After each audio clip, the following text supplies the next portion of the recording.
Okay, let's get started. Now, I'm assuming that A, you went to recitation yesterday. B, that even if you didn't, you know how to separate variables and you know how to construct simple models of solve physical problems with differential equations and possibly even solve them.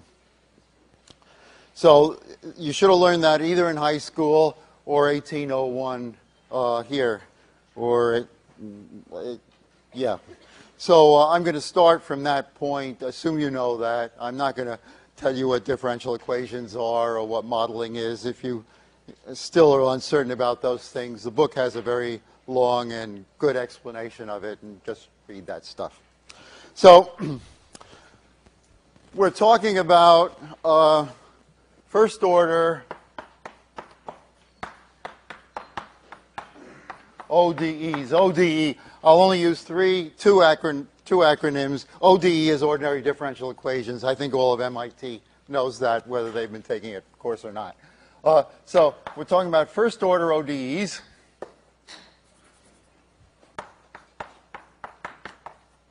Which in standard form are written, you isolate the derivative of y with respect to x, let's say, on the left-hand side, and on the right-hand side, you write everything else.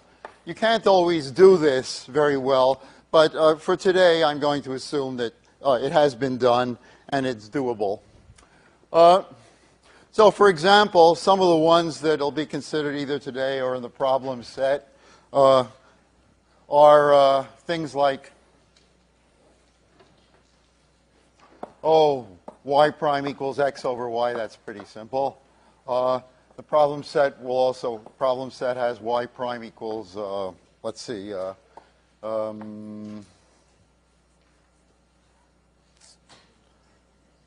x minus y squared. And it also has y prime equals y minus x squared. There are others, too. Now, when you look at this, of course, you can solve by separating variables. So this is solvable. This one is, in neither of these can you separate variables, and they look extremely similar, but they are extremely dissimilar. The most dissimilar about them is that this one is easily solvable, and you'll learn, if you don't know already, next Friday, how to solve this one. This one, which looks almost the same, is unsolvable in a certain sense. Namely, there are no elementary functions which you can write down which will give a solution of that differential equation. So right away one confronts the most significant fact that even for the simplest possible differential equations, those which only involve the first derivative, it's possible to write down extremely looking simple guys. I'll put this one up in blue to indicate that it's bad. Whoops, sorry. I mean, not really bad, but recalcitrant. It's not solvable in the ordinary sense in which you think of an equation as solvable. And since those equations are the rule rather than the exception, I'm going to devote this first day to not solving a single differential equation, but indicating to you what you do when you meet a blue equation like that. What do you do with it? So this first day is going to be devoted to geometric ways of looking at differential equations and numerical. At the very end, I'll talk a little bit about numerical ways, and you'll work on both of those for the first problem set. So what's our geometric view of differential equations?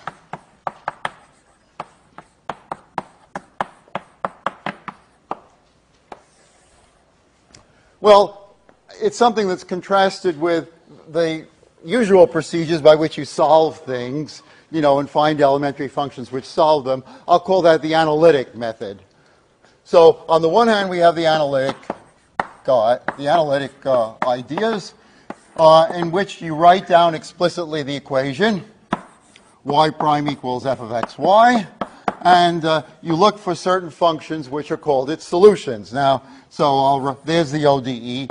And y1 of x, notice I don't use a separate letter. I don't use G or H or something like that for the solution because the letters multiply so quickly, that is, like rabbits, multiply in the sense of rabbits, that after a while, if you keep using different letters for each new idea, you can't figure out what you're talking about.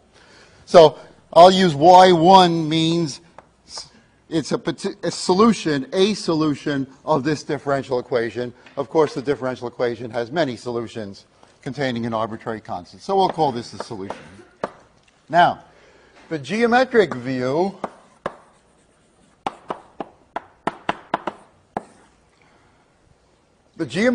guy that corresponds to this version of writing the equation is something called a direction field.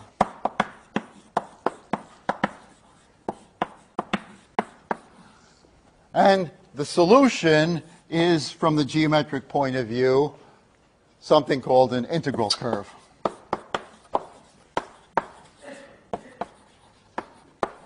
So let me explain, if you don't know, what the direction field is. I know for some of you I'm reviewing what you learned in high school. Those of you who had the BC syllabus in high school should know these things, but it never hurts to get a little more practice. And in any event, I think the computer stuff that you'll be doing on the problem set, a certain amount of it should be novel to you. It was novel to me, so why not to you? So what's a direction field? Well, a direction field is you take the plane, and at each point of the plane, of course that's an impossibility, but you pick some points of the plane, you draw what's called a little line element. So there's a point, it's a little line, and the only thing which distinguishes it outside of its position in the plane, so here's the point xy at which we're drawing this line element, is its slope. And what is its slope? Its slope is to be f of xy. And now you fill up the plane with these things until you're tired of putting them in. So I'm going to get tired pretty quickly, so I don't know. Let's not make them all go the same way. That sort of seems cheating. Here, how about, there's a few randomly chosen line elements that I put in, and I put in the slopes at random since I didn't have any particular differential equation in mind. Now, the integral curve, so those are the line elements, and the integral curve is a curve which goes through the plane and at every point is tangent to the line element there. So this is the integral curve. Hey, wait a minute, it's not tangent to the line element there, it didn't even touch it. Well, I can't fill up the plane with line elements. Here, at this point, there was a line element, which I didn't bother drawing in, and it was tangent to that. Same thing over here, if I drew the line element here, I would find that the curve had exactly the right slope there. So, so the point is, the integral, what distinguishes the integral curve is that everywhere it has the direction, that's the way I'll indicate that it's tangent, has the direction of the field everywhere at all points.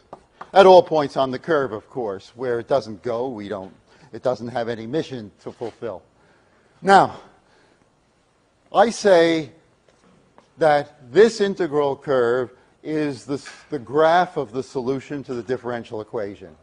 In other words, the differential, writing down analytically the differential equation is the same geometrically as drawing this direction field, and solving analytically for a solution of the differential equation is the same thing as geometrically drawing an integral curve.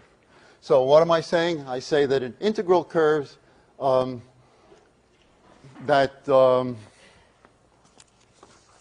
right, let me write it this way. I'll make a little theorem out of it. That y1 of x is a solution to the differential equation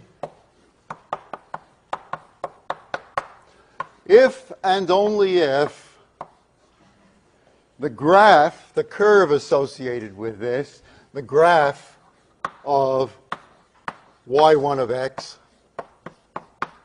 is an integral curve. Integral curve of what? Well, of the direction field associated with that equation, but there isn't quite enough room to write that on the board, but you can put it in your notes if you take notes. So this is the relation between the two. The integral curves are the graphs of solutions. Now, why is that so?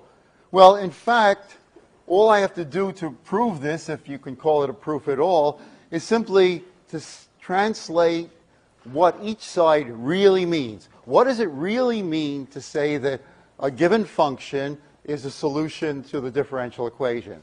Well, it means that if you plug it into the differential equation, it satisfies it. Okay, what is that? So how do I plug it into the differential equation and check that it satisfies it? Well, doing it in the abstract, I first calculate its derivative, and then how will it look after I plugged it into the differential equation? Well, I don't do anything to the x, but wherever I see y, I plug in this particular function. So in notation, that would be written this way. So for this to be a solution means this. That equation is satisfied. Okay, what does it mean for the graph to be an integral curve? Well, it means that at each point the slope of this curve, it means that the slope of y1 of x should be at each point x1, y1, it should be equal to the slope of the direction field at that point. And then what is the slope of the direction field at that point? Well, it is f of that particular, at the point x, y1 of x. If you like, you can put a subscript 1 on this and a 1 here or a 0 there to indicate that you mean a particular point, but it looks better if you don't. But there's some possibility of confusion, I admit to that. So the slope of the direction field, what is that slope? Well, by the way I calculated the direction field, its slope at the point was to be x, whatever the value of x was, and whatever the value of y1 of x was, substituted into the right-hand side of the equation. So what the slope of this function, of that curve, should be, of the graph, should be equal to the slope of the direction field. Now, what does this say? Well, what's the slope of y1 of x? That's y1 prime of x. That's from the first day of 1801, calculus. What's the slope of the direction field? This? Well, it's this.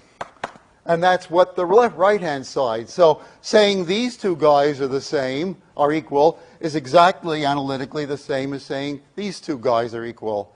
So in other words, the proof consists of what does this really mean? What does this really mean? And after you see what both really mean, you say, yeah, they're the same.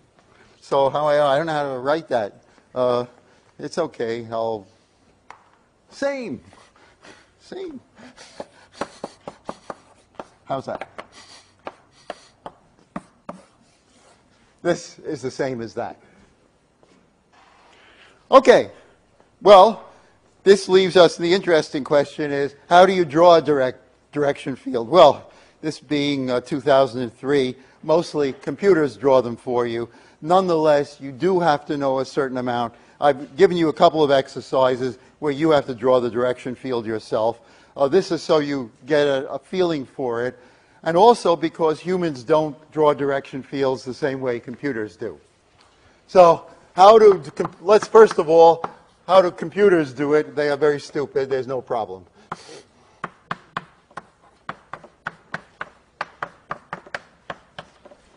Since they go very fast and have unlimited amounts of energy to waste, the computer method is the naive one. You pick the point, you pick a point, and they're usually equally spaced. You determine some spacing. This point, that one, blah, blah, blah, blah, blah, blah, blah.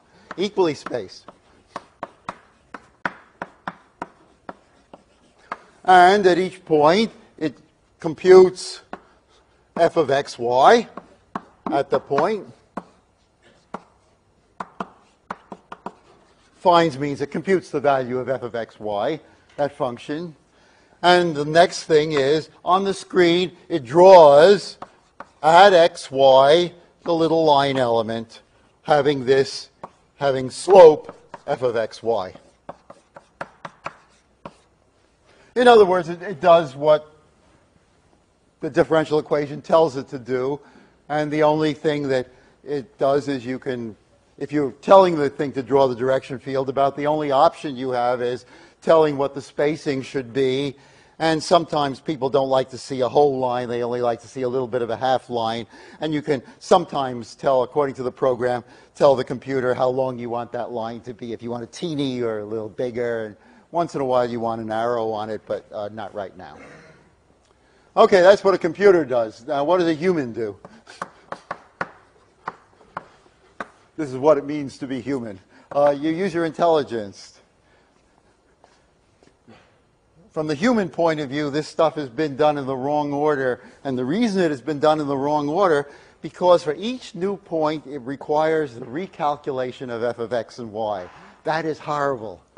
A computer doesn't mind, but a human does. So for human, the way to do it is not to begin by picking the point, but to begin by picking the slope that you would like to see. So you begin by pick the slope. Let's call it the value of the slope c. So you pick a number. C is 2. I want to see where are all the points in the plane where the slope of that line element would be 2. Well, they will satisfy an equation. The equation is f of xy equals, if in general, it will be c. So what you do is plot this. Plot the equation. Plot this equation. Notice it's not the differential equation. You can't exactly plot a differential equation. It's a curve, an ordinary curve. But which curve will depend. It's in fact, from the 1802 point of view, it's the level curve of C. But we're not, the level curve of, it's a level curve of f of xy, the function f of x and y, corresponding to the level value C. But we're not going to call it that because this is not 1802. Instead, we're going to call it an isocline.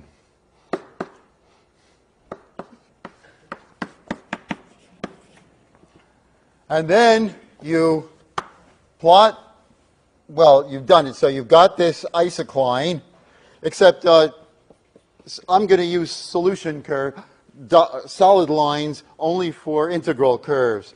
When we do plot isoclines to indicate that they're not solutions, we'll use dashed lines for doing them. One of the computer things does, and the other one doesn't, but it won't. They use different colors also. There are different ways of telling you what's an isocline and what's a solution curve. So, and what do you do? So these are all the points where the slope is going to be c, and now what you do is draw in as many as you want of line elements having slope c. Notice how efficient that is. If you want 50 million of them and have the time, draw in 50 million. If 2 or 3 are enough, draw in 2 or 3. You'll be looking at the picture. You'll see what the curve looks like, and that will give you your judgment as to how you're to do that. So, in general, a picture drawn that way, you'll have so let's say, an isocline corresponding to c equals 0, and the line elements along it. I think for an isocline, for the purposes of this lecture, it would be a good idea to put isoclines. Okay, so I'm going to put solution curves in pink, or whatever this color is, and isoclines are going to be in orange, I guess. So, isocline represented by a dashed line, and now you'll put in the line elements. We'll need lots of chalk for that, so I'll use white chalk. Why horizontal? Well, because according to this, the slope is supposed to be 0 there. And in the same way, how about an isocline where the slope is -1? Let's suppose here c is equal to -1. Okay, then it will look like this. These are supposed to be lines of slope -1. Don't shoot me if they're not. So that's the principle. So this is how you'll fill up the plane to draw a direction field, by plotting the isoclines first. And then once you have the isoclines there, you'll have line elements and you can draw a direction field. Okay, so for the next few minutes, I'd like to work a couple of examples for you to show how this works out in practice.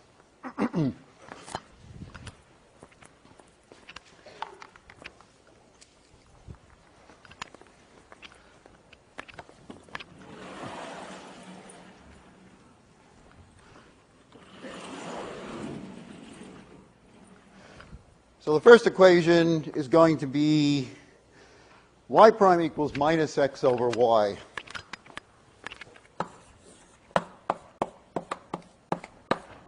Okay. First thing, what are the isoclines? Well, the isoclines, I've got to carry these with me.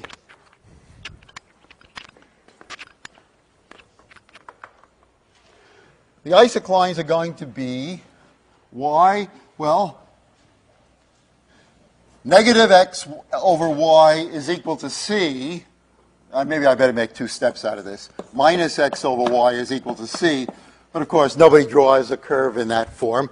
You'll want it as in the form y equals minus 1 over c times x. So there's our isocline. Since why don't I put that up in orange since it's going to be, that's the way, the color I'll draw it in also. In other words, for different values of c, now this thing is a line. It's a line, in fact, through the origin. This looks pretty simple, okay? So here's our plane. The isoclines are going to be lines through the origin. And now let's put them in, suppose, for example, c is equal to 1. Well, if c is equal to 1, then it's the line y equals minus x. So this is the isocline. I'll put down here c equals minus 1. And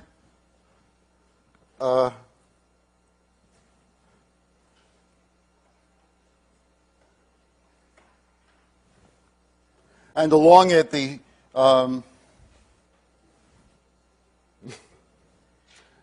no, this, what am I, something's wrong.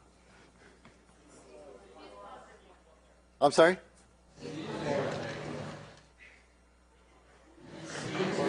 C is equal to 1, not negative 1. Right. Thanks. Thanks.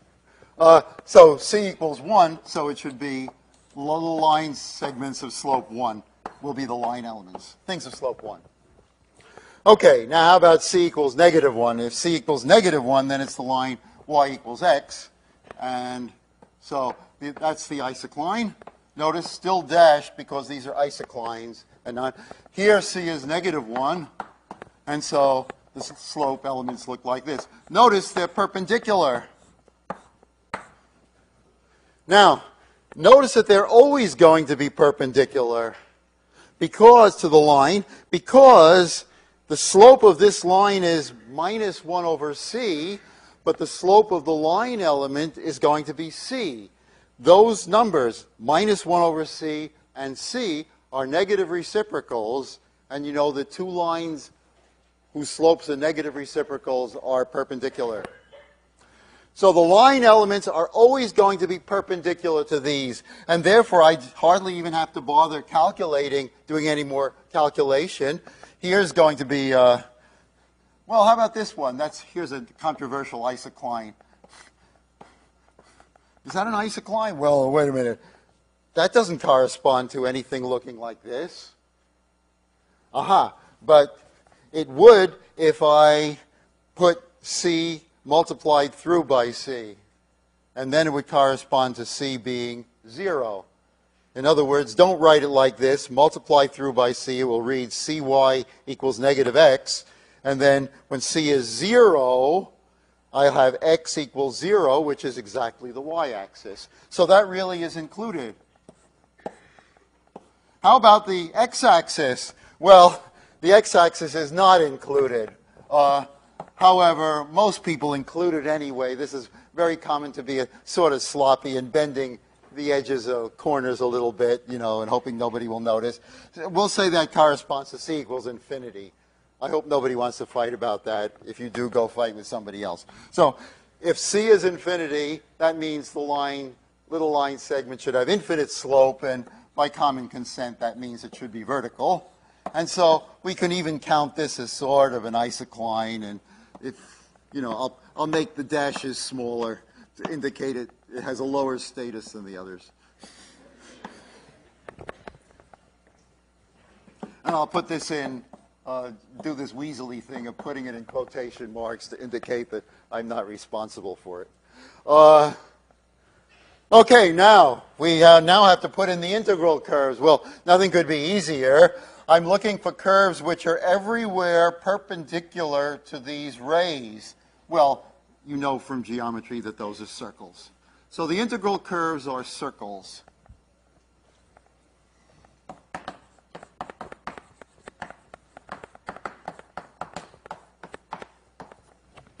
And it's an elementary exercise, and of which I would not deprive you of the pleasure. Solve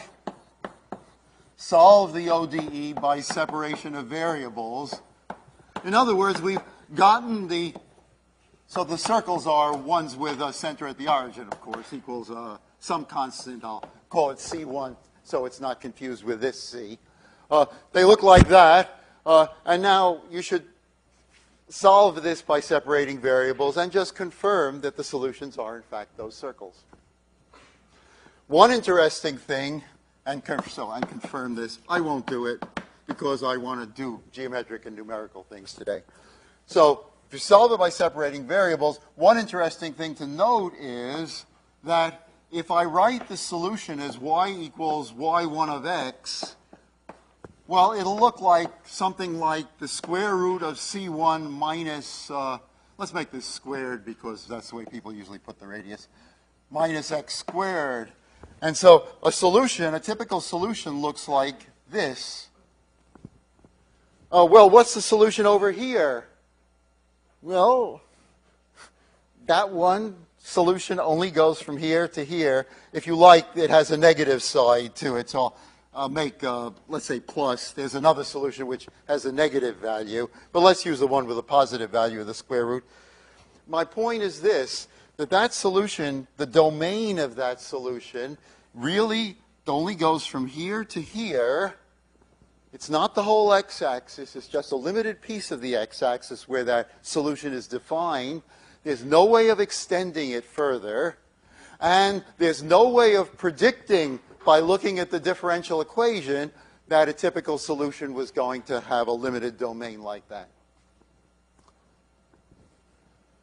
In other words, you can find a solution, but how far out is it going to go? Sometimes it's impossible to tell except by either finding it explicitly or by asking a computer to draw a picture of it and seeing if that gives you some insight. It's one of the many difficulties in handling differential equations. You don't know what the domain of a solution is going to be until you've actually calculated it. Now, a slightly more complicated example is going to be, let's see, y prime equals 1 plus x minus y. It's not a lot more complicated. And as a computer exercise, you'll work with still more complicated ones. But here, the isoclines would be what? Well, I set that equal to c. Can you do the algebra in your head? An isocline will have the equation, this equals c, so I'm going to put the y on the right-hand side and that c on the left-hand side. So it will have the equation y equals 1 plus x minus c. Or a nicer way to write it would be x plus 1 minus c. I guess it really doesn't matter. So there's the equation of the isocline. Let's quickly draw the direction field and see what... notice, by the way, if it's a simple equation, but you cannot separate variables. So I will not, today at any rate, be able to check the answer. I will not be able to get an analytic answer. All we'll be able to do now is get a geometric answer. But notice how quickly, relatively quickly, one can get it. Some feeling for how the solutions behave to this equation. All right. Let's see, what should we plot first? I like c equals 1. No, don't do c equals 1. Let's do c equals 0 first. C equals 0, that's the line y equals x plus 1. Okay, let me run and get that chalk. So all isoclines are in orange. If so, when c equals 0, y equals x plus 1, so let's say it's this curve. C equals 0. How about c equals negative 1? Then it's y equals x plus 2. It's this curve. Now let's label it. Let's label it down here. So this is c equals negative 1. C equals negative 2 would be y equals x. No, what am I doing? C equals negative 1 is y equals x plus 2. That's right.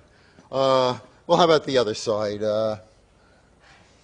If c equals plus 1, well, then it's going to go through the origin.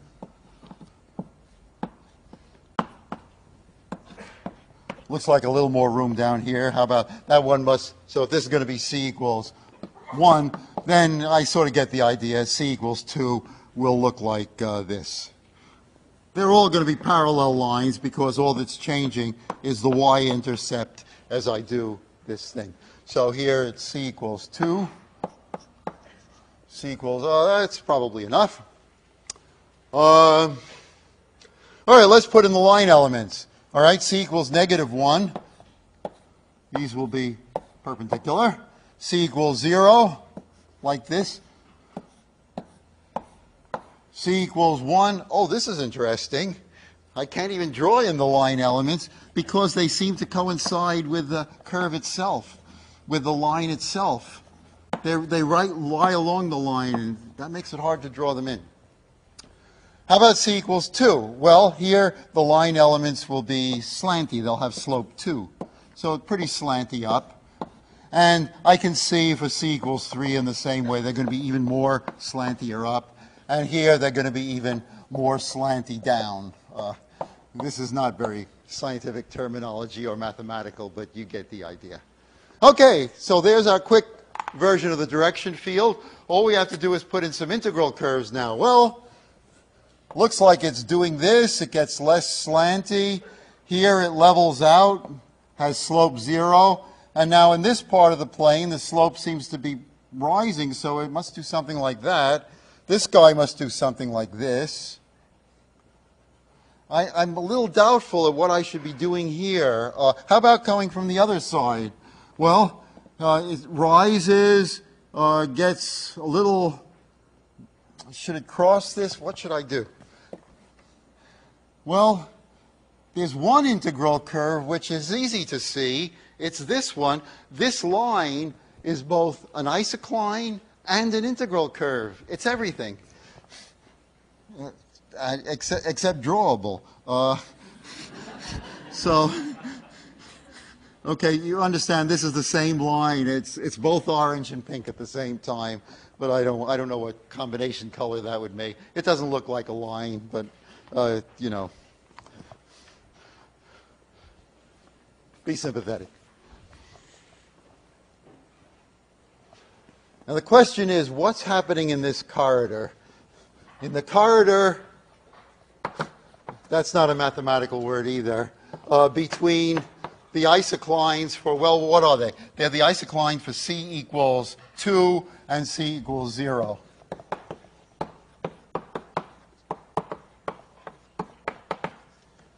How does that corridor look? Well, it's something like this.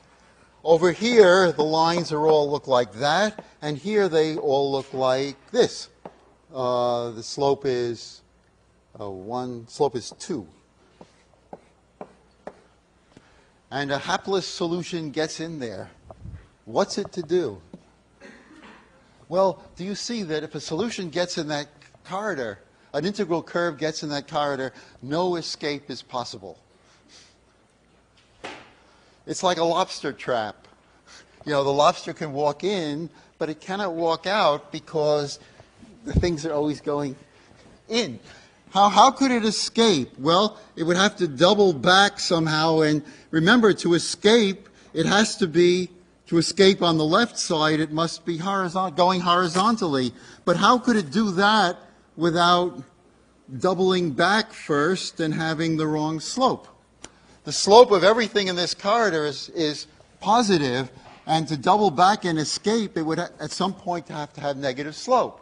It can't do that. Well, could it escape on the right-hand side? No, because at the moment when it wants to cross, it will have to have a slope less than this line, but all these spiky guys are pointing, it can't escape that way either. So no escape is possible. It has to continue on there. But more than that is true. So solution can't escape. Once it's in there, it can't escape.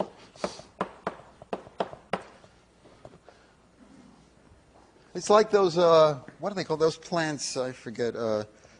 Pitcher plants. You know, all the hairs are going down, so it looks like that. And so when the poor little insect falls in, it could climb up the walls, except that all the hairs are going the wrong direction and it can't get over them. Well, let's think of it that way.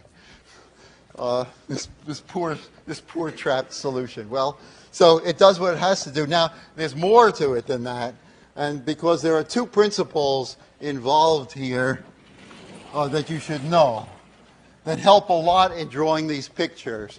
Principle number one is that two integral curves cannot cross at an angle. Two integral curves can't cross. I mean by crossing at an angle like that. I'll indicate what I mean by a picture like that. Now, why not? This is an important principle. Let's put that up in, at least in a white box.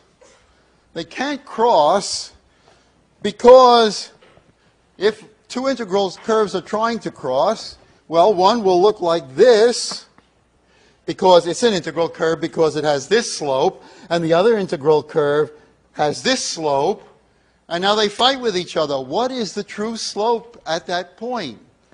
Well, the direction field only allows you to have one slope. If there's a line element at that point, it has a definite slope, and therefore it cannot have both this slope and that one. It's as simple as that. So you can't, the reason is you can't have two slopes. The direction field doesn't allow it. Well, that's a big, big help, because if I know here's an integral curve, and if I know that none of these other pink integral curves are allowed to cross it, how else can I do? Well, they can't escape, they can't cross. It's sort of clear that they must get closer and closer to it. You know, I'd have to work a little to justify that, but I think nobody would have any doubt of it who did a little experimentation. In other words, all these curves join that little tube and get closer and closer to this line y equals x. And therefore, without solving the differential equation, it's clear that all of these solutions, how do they behave? As x goes to infinity, they become asymptotic to, they become closer and closer to the solution x. Is x a solution? Yeah, because it's an y equals x is an integral curve. Is x a solution? Yeah, because if I plug in y equals x, I get what? On the right-hand side, I get 1, and on the left-hand side, I get 1. 1 equals 1. So this is a solution. Let's indicate that it's a solution. So analytically, we've discovered an analytic solution to the differential equation, namely y equals x, just by this geometric process. Now, there's one more principle like that, which is less obvious, but you do have to know it. And so they're not allowed to cross, that's clear. But it's much, much, much, much, much less obvious that two integral curves cannot touch. That is, they cannot even be tangent. Two integral curves cannot be tangent.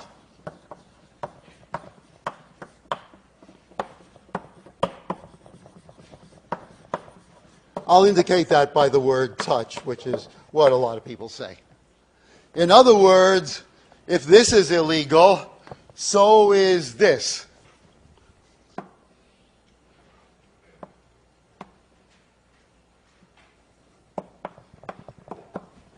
Can't have it. You know, without that, for example, it might be, I might feel that there would be nothing in this to prevent those curves from joining. Why couldn't these pink curves join the line y equals x? You know, it's a solution. They just hitch a ride, as it were. The answer is they cannot do that because they have to just get asymptotic to it, ever closer. They can't join y equals x because at the point where they join, you'd have that situation. Now, why can't you have this? That's much more sophisticated than this, and the reason is because of something called the existence and uniqueness theorem. Existence and uniqueness theorem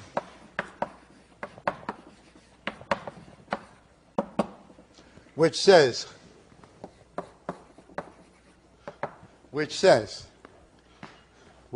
that there's, through a point x0, y0, that y prime equals f of xy has only one and only one solution. One has one solution. In mathematics speak, that means at least one solution. It doesn't mean it has just one solution, okay? That's mathematical convention. It has one solution, at least one solution, but the killer is only one solution. That's what you have to say in mathematics if you want just one. One and only one solution through the point x0, y0. So the fact that it has one, that's the existence part. The fact that it has only one is the uniqueness part of the theorem. Now, like all good mathematical theorems, this one does have hypotheses. So this is not going to be a course, I warn you, those of you who are theoretically inclined, very rich in hypotheses, but you do have to, the hypotheses for this one are that f of xy should be a continuous function. Now, you know, like polynomial signs, stuff like good, should be continuous near, in the vicinity of that point. That guarantees existence, and what guarantees uniqueness is the hypothesis that you would not guess by yourself. Neither would I. What guarantees the uniqueness is that also its partial derivative with respect to y should be continuous.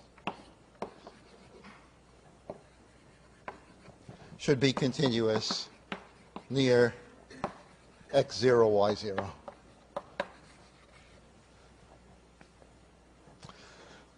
Well, I have to make a decision. I don't have time to talk about Euler's method. Let me refer you to there's one page of notes, and I couldn't do any more than just repeat what's on those notes. So I'll trust you to read that, and instead let me give you an example which will solidify these things in your mind a little bit. I think that's a better course. The example is not in the notes, and therefore, remember, you heard it here first. Okay, so what's the example? It's so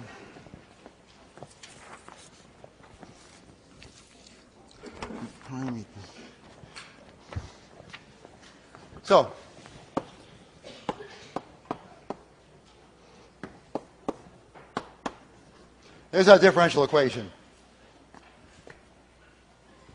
Now let's just solve it by separating variables.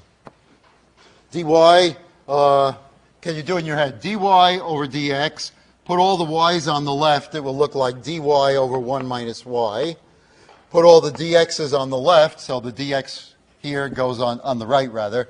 That will be dx. and then the x goes down in the denominator, so now it looks like that. And if I integrate both sides, I get the log of 1 minus y, I guess maybe with a, oh, I never bother with that, but you can.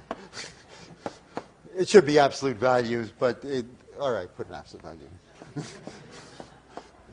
Plus a constant. And now if I exponentiate both sides, the constant is positive. And so this is going to look like 1 minus y equals x. And the x constant will be e to the c1, and I'll just make that a new constant, cx. And now you can fuss by letting c be negative. That's why you can get rid of the absolute values if you allow c to have negative values as well as positive values. Let's write this in a more human form. So that's y is equal to 1 minus cx. Good. All right, let's just plot those. So these are the solutions. Pretty easy equation, pretty easy solution method. Just separation of variables. What do they look like? Well, these are all lines whose intercept is at 1. And they have any slope whatsoever. So these are the lines that look like that.